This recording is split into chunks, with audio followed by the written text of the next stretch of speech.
Hello friends. Shashi Agarwal channel के अंदर मैं आप सबका स्वागत करती हूँ। आज का जो हमारा सब्जेक्ट है वो है व्यष्टि अर्थशास्त्र और जिसके अंदर हम लोग समझेंगे कंसेप्ट ऑफ इंटरेस्ट। ब्याज का मतलब क्या होता है, कुल ब्याज और शुद्ध ब्याज का मतलब क्या है, उनमें डिफरेंस क्या है, ब्याज की दरों में अंतर क्यों पाया जाता है। अगर आपको मेरा ये प्रयास सही लगता है तो do like my video, comment कीजिए, शेयर कीजिए और अगर आपने मेरे चैनल को सब्सक्राइब नहीं किया हुआ तो उसको सब्सक्राइब कीजिए। उसी तरह ही मेरा जो दूसरा चैनल है Shashi Agarwal economics and law classes, जो कि रीजनल लैंग्वेज में है, जो पंजाबी और हिंदी के जो विद्यार्थी हैं उनके लिए समष्टि अर्थशास्त्र, व्यष्टि अर्थशास्त्र हिंदी और पंजाबी दोनों के अंदर उपलब्ध है। तो आप उस चैनल को भी सब्सक्राइब कर सकते हो। तो ये मेरी ऐप है एडुसम ऐप, जिसको आप गूगल प्ले स्टोर से डाउनलोड कर सकते हो। ये जो ऐप है commerce, economics and management students को काफ़ी सारा फ्री स्टडी मटेरियल और काफ़ी सारा फ्री जो है मॉक टेस्ट प्रोवाइड करती है। उसी तरह काफ़ी सारे स्ट्रक्चर कोर्सेज भी अवेलेबल हैं। तो माइक्रो का इंग्लिश के अंदर और वेस्टी का हिंदी के अंदर भी अवेलेबल है। तो सबसे पहले हम देखते हैं ब्याज का मतलब क्या होता है। देखो, जब हम साधारण भाषा में बातचीत करते हैं तो जो पूंजी की सेवाएं हम इस्तेमाल करते हैं उसके लिए जो भुगतान देते हैं उसको ब्याज कहते हैं। लेकिन अर्थशास्त्र के अंदर जो पूंजी का मतलब है, मशीनरी भी हो सकता है, कच्चा माल भी हो सकता है, बिल्डिंग भी हो सकती है, फैक्ट्री भी हो सकती है, नगद या पैसा भी होता है। तो यहाँ पे जब हम अर्थशास्त्र के अंदर कहते हैं कि जो मुद्रा है, जो धन का हमने उपयोग किया है एक निश्चित समय अवधि के लिए, तो जो निश्चित समय अवधि के लिए जो हमने पैसे का यूज किया है उसके बदले में जो भुगतान करते हैं उसको हम ब्याज कहते हैं। और ब्याज हमेशा क्या होता है, प्रतिशत के रूप में बताया जाता है। यहाँ पे हम कह सकते हैं कि जो ब्याज है वो धन के उपयोग के लिए भुगतान या ऋण योग्य निधि के उपयोग के लिए भुगतान है। जो व्यक्ति पैसे देता है उसे हम ऋणदाता कहते हैं, तो हम इंग्लिश के अंदर लेंडर कहते हैं। और जो व्यक्ति पैसे उधार लेता है उसे ऋणी कहते हैं या कर्जदार कहते हैं या बोरोअर कहते हैं। तो डेफिनेशन है एनातोल मुराद की, interest is the price paid for the use of loanable fund.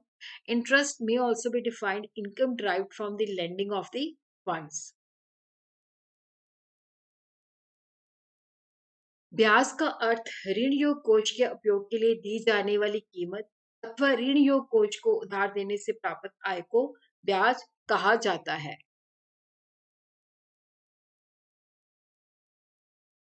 ब्याज वो कीमत है जो मुद्रा या ऋण योग कोष के सेवाओं के लिए दी जाती है। According to McConnell, interest is the payment paid for the use of money और for the use of loanable fund. अब हम देखते हैं gross interest and net interest. तो सबसे पहले हम देखते हैं कुल ब्याज, जिसको इंग्लिश के अंदर हम कह सकते हैं ग्रॉस इंटरेस्ट। देखो, यहाँ पे जो उधार लेने वाला है वो पूंजी के प्रयोग के लिए ऋणदाता, देखो जब उसने ऋणदाता से उधार लिया है, उसने उस वो पैसे को प्रयोग किया है और उसके बदले में जो कुल भुगतान करता है उसे कुल ब्याज कहते हैं। देखो, यहाँ पे जब हम कुल ब्याज की कहते हैं तो जो पूंजी कर्जे के रूप में दी जाती है तो वहां जोखिम भी होता है। और ये जो जोखिम होता है व्यक्तिगत भी हो सकता है, व्यवसायिक भी हो सकता है। तो जो ऋणदाता है, देखो उसको असुविधा फेस होती है और वो उसका प्रबंध भी करता है। और तो यहाँ पे जब कुल ब्याज की बात करते हैं तो पूंजी के ऋण के लिए जो जोखिम की हानि को पूरा करने के लिए जो व्यक्तिगत जोखिम हो सकता है या व्यवसाय का जोखिम हो सकता है, जो निवेश की असुविधा के लिए, जो निवेश की देख रेख में निहित श्रम और चिंता के लिए पूंजी की पुनः प्राप्ति के लिए निवेश का भुगतान शामिल होता है। देखो, कुल ब्याज के अंदर जो हमने मुद्रा का उपयोग किया है वो नेट इंटरेस्ट तो शामिल होता ही है, और जो पैसा हमने उधार दिया है उसके अंदर जोखिम भी छुपा होता है। वो जोखिम व्यक्तिगत भी हो सकता है, व्यावसायिक भी हो सकता है। और उस पैसे जब हम लोन देते हैं तो उसके लिए हम किसी अकाउंटेंट को रखते हैं और नेचुरली वहाँ पे हमने अपना उपभोग भी जो है सैक्रिफाइस किया है, तो असुविधा भी हुई है। तो वो सारी चीज़ें इसके अंदर जो कुल ब्याज है उसके अंदर शामिल होती हैं। Gross interest includes payment for the loan of capital to cover the risk of loss, which may be personal risk, which may be business risk, payment for the inconvenience of investment, payment for the work and worry involved in watching investment calling them and investing them. देखो यहाँ पे जो पैसा हम उधार देते हैं, तो उसके लिए हमें जो है इनकन्वीनियंस बेयर करनी पड़ती है, फिर चिंता भी होती है कि हमारा पैसा वापस आएगा कि नहीं आएगा।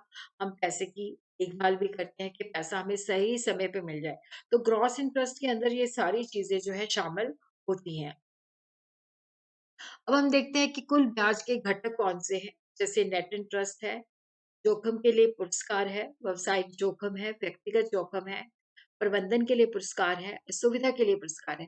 तो ये सारी चीज़ें जो होती हैं, कुल ब्याज के अंदर शामिल होती हैं, जिसको हम वन बाय वन जो है समझते हैं। देखो जो शुद्ध ब्याज होता है, सिर्फ़ जो हमने पैसे की सेवाएँ यूज़ की है, उसके बदले में दिया जाता है। ये जो नेट इंटरेस्ट है, it is a part of gross interest.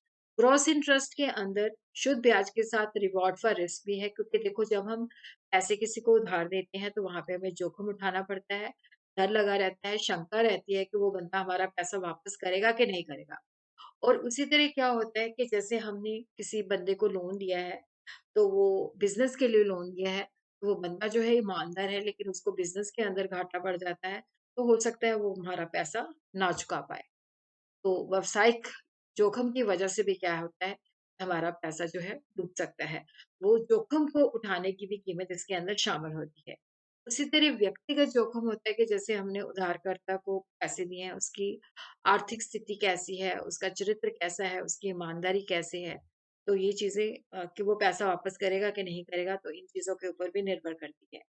इसी तरह जब हम कर्जा देते हैं, तो जो ऋणदाता होता है उसको उसका पूरा अकाउंट मेंटेन करना पड़ता है, मुनीम या अकाउंटेंट रखना पड़ता है।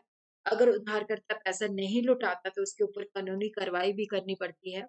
रिवॉर्ड फॉर इनकन्वीनियंस भी है, देखो जब हम पैसे उधार देते हैं, तो हमें कई असुविधाओं का सामना करना पड़ता है। क्योंकि हो सकता है उधारकर्ता जो है समय पे ना चुकाए, तो अगर हमें पैसे की ज़रूरत है तो हमें वो कहीं से अरेंज करना पड़ेगा। और अगर वो हमें जमा ही मना कर देता है कि नहीं है, तो उसके लिए हमें लीगल कार्रवाई भी करनी पड़ती है।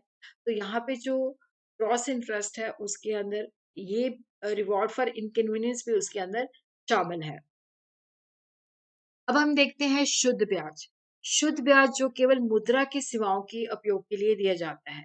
अकॉर्डिंग टू चैपमैन, शुद्ध ब्याज पूंजी के ऋण के लिए भुगतान है, जब कोई जोखिम, कोई असुविधा नहीं है। देखो यहाँ पे क्या है, शुद्ध ब्याज के अंदर कोई जोखिम नहीं होता है, सिर्फ हमने जो मुद्रा दी है उसकी सेवाओं के लिए जो हमें भुगतान मिलता है वो ब्याज कहलाता है। शुद्ध ब्याज पूंजी के ऋण के लिए भुगतान है, जब कोई जोखिम, कोई असुविधा नहीं है, सिर्फ बचत की सुविधा को छोड़ के और उधार देने वाले के लिए कोई और कार्य नहीं। Net interest is the payment for the loan of the capital when no risk, no inconvenience apart from that is involved in saving and no work is entailed on the lender. अब हम देखते हैं कि शुद्ध ब्याज और जो कुल ब्याज है उसके अंदर क्या है। अब देखो कुल ब्याज जो है एक व्यापक है, इसके अंदर जोखिम, असुविधा, प्रबंधन सारी चीजें शामिल होती हैं। लेकिन शुद्ध ब्याज एक संकुचित धारणा है, क्योंकि शुद्ध ब्याज के अंदर जो सिर्फ मुद्रा को हमने उपयोग किया है, उसके बदले में जो भुगतान करते हैं उसे हम शुद्ध ब्याज कहते हैं। और शुद्ध ब्याज जो होता है कुल ब्याज का ही हिस्सा होता है। और कुल ब्याज की दरों में अंतर होता है, क्योंकि कुल ब्याज के अंदर बहुत सारी चीजें शामिल होती हैं। तो लेकिन शुद्ध ब्याज के अंदर क्या होता है कि दरों में समानता होती है।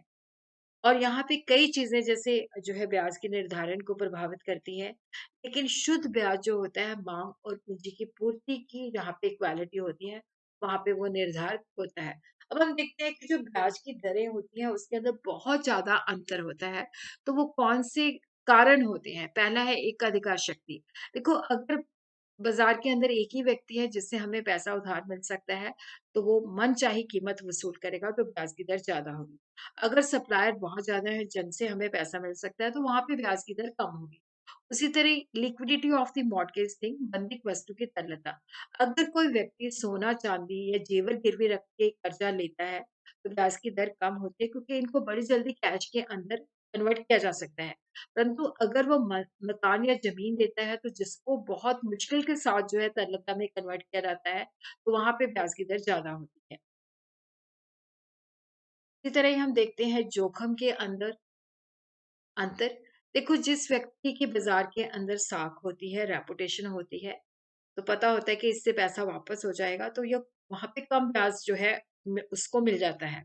परंतु दूसरा व्यक्ति जो है किसी जिसकी बाज़ार में साख नहीं होती, तो लगता है कि इसको देते हुए बहुत ज़्यादा जोखिम उठाना पड़ रहा है, तो वहाँ पे ब्याज की दर अधिक होगी।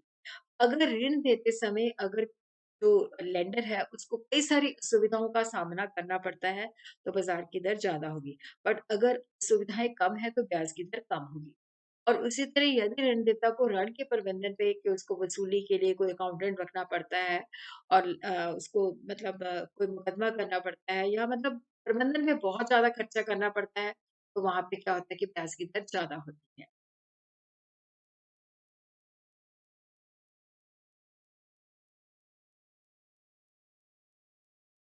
यदि ऋण की समय अवधि अधिक है, तो ब्याज की दर अधिक होती है, क्योंकि समय अवधि अधिक है तो उसके अंदर रिस्क भी ज़्यादा होता है। और यदि जब भी उधारकर्ता जो है, वो ज़मानत देके जो है ऋण लेता है और ये जो जब वो लोन लेता है तो कोई परिसंपत्ति जो है उसको सिक्योरिटी के रूप में देता है, तो ब्याज की दर कम होगी। परंतु अगर वो कोई सिक्योरिटी नहीं देता, सिर्फ़ व्यक्तिगत ज़मानत पर लेता है, तो ब्याज की दर ज़्यादा होगी। इसी तरह विकसित देशों जहाँ पे पूँजी की गतिशीलता ज़्यादा होती है, तो वहाँ पे इंटरेस्ट की दर जो होती है, ऑलमोस्ट इक्वल होती है। विकसित देशों के अंदर पूँजी की गतिशीलता कम होती है, तो जिसकी वजह से ब्याज की दरों के अंदर काफ़ी सारी फ्लक्चुएशन होती है। जिन देशों के अंदर बैंकिंग फैसिलिटीज़ हैं, तो वहाँ पे क्या होता है कि ब्याज की दर कम होती है। उसी तरह आप लोग क्लासिकल थ्योरी ऑफ इंटरेस्ट जो है इसका लिंक मैं डिस्क्रिप्शन बॉक्स के अंदर भी दे दूँगी। तो बाकी जितने भी इंटरेस्ट के टॉपिक हैं, वो अवेलेबल होंगे शशि अग्रवाल इकोनॉमिक्स तथा लॉ क्लासेस के अंदर।